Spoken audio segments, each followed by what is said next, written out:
Welcome to Save As Ability, a podcast to educate and inform you about disability employment issues.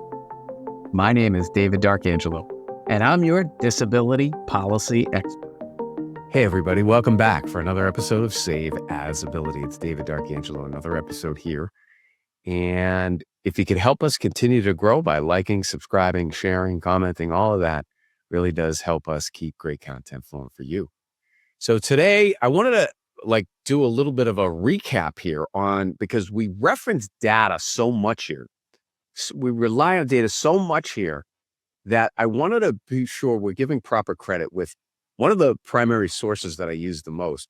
Now, I look at the American Community Survey, like kind of raw data at their website and everything, but really the way it's packaged is done so well by the Center for Research on Disability at the University of New Hampshire. And they each month, at the first Friday of each month, they are the ones who report the through their NTIDE, through their unemployment data for people with disabilities, and they have their whole press conference and everything. So that's what we're going to talk about on today's episode. Disability data is power, I guess, is the title of this episode. So it's simple, but it's important, and it's elementary, really, because all the discussions we're having are rooted in data. And I think they've got to be, right? You can't make decisions just on no, it's got to be based on facts and information and quality data. And that's what they provide there. So, disability data helps turn lived experience into public knowledge, and then public knowledge into better policies, and better policies into really more access to opportunities for people with disabilities to be more independent, more self-determined, which is really kind of the goal, I guess, of all of it. So the Center for Research on Disability at the University of New Hampshire is valuable because they make disability data easier to find, to understand, to consume, to compare. And really, that's what we use here primarily to come up with all of our points that we're talking about, because we like to be based in data and meritocracy and all that. We've had episodes about all of those. So that's what we're talking about. So disability data isn't just numbers on a chart.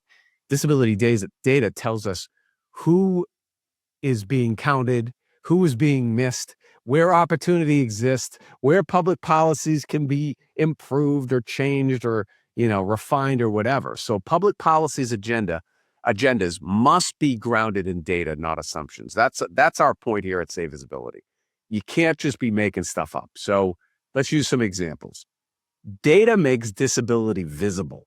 For example, the 2026 Annual Disability Statistics Compendium reports that as of 2024, there were 45.7 million civilians living in the community with disabilities, which represents approximately 13.7% of the civilian community population. And again, that's according to UNH NTIDE. So really, what are we talking about? Well, when disability is measured clearly, it becomes better to present to policymakers. They can't ignore it. And data gives disability a place in policy discussions, for whether it's workforce policy, education policy, health policy, transportation planning, the whole litany of policies on the local, state, federal level.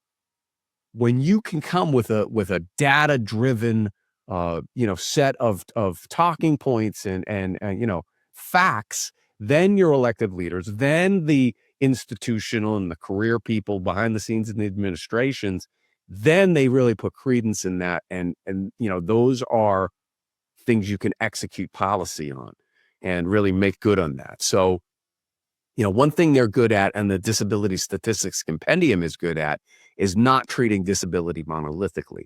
And they break disability into, along with the ACS, really, into the categories of hearing, vision, cognition, mobility, ambulatory, self-care, independent living, which again, basically mirrors that of the American Community Survey. So let's give you a little data point here. For example, as of 2024, it's reported that 8.5 million civilians have vision disabilities, approximately 12.3 million hearing disabilities, approximately 18.4 million with cognitive disabilities, and approximately 21 million with ambulatory disabilities. So disability isn't a single experience, and good data really helps us to differentiate and show the difference between prevalence types or disability categories. And that matters really because if we've talked about this all the time here on Save Visibility, you show me 1 million people with disabilities and I'll show you 1 million separate instances of the human condition. So we know that, and we know that, and the people at NTIDE know that. They know that people with disabilities are not boiled down to rows and columns or cells on a spreadsheet. There's a very human condition, but you do need the data to really be able to make informed decisions, to update these programs and, all the stuff we've talked about. And so, we like to focus on disability employment here. And so let's talk a little bit about that for a second. So different surveys ask different questions, and that's why disability estimates can vary. So for example, when we talk about employment, the 2026 compendium reports that, again, as of 2024, people with disabilities age 18 to 64 living in the community, there's around 10.48 million individuals employed out of the 22.56 million individuals with disabilities. So millions of people with disabilities are already working.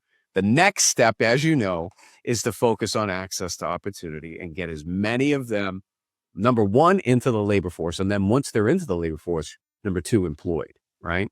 So we've talked about that. So yeah, the purpose of disability data isn't to admire the problem or, look at it from some academic point of view. No, it's to guide better decisions, better policies, whether that's a law, whether that's a regulation, whether it's an administrative procedure, whatever the case may be. We need to know from good data who is working, who wants to work, what are the earning gaps, what are the poverty, parameters. All of that helps us make policies that produce better results for people with disabilities. So again, it all starts with the data. So to close, disability data gives us the ability to move from opinion to evidence and from evidence to action, and then from action to actual progress. And, what we want to do here at Save Visibility, provide access to opportunities for people with disabilities to be as independent and self-determined as possible. That's freedom. That's the human condition. That's what we're trying to improve here, and we need to do it with data. So shout out and many thanks to our friends at University of New Hampshire and NTIDE and Andrew Houghtonville and his crew. They do a good job. So it's another episode of Save Visibility. We hope you like this. If you did, please like, subscribe, share, comment, so we can keep great content flowing for you. It's David Darkangelo, another episode, and I hope you have a great day. For more information about disability employment issues, please visit our website, disabilityemploymentsolutions.com. The Save As Ability podcast is available on Apple Podcasts, Spotify, our YouTube channel at Disability Policy Expert, or wherever you stream your podcasts. Subscribe, stream, rate, and review our shows. Your ratings and reviews help our show reach new audiences. Produced by Pod Pro Entertainment. Save As Ability lives within a network of podcasts located at podproentertainment.com. #TheNewRadio. Again, my name is David Darkangelo, and I'm your disability policy expert. Until next time. Thank you. I hope you have a great day.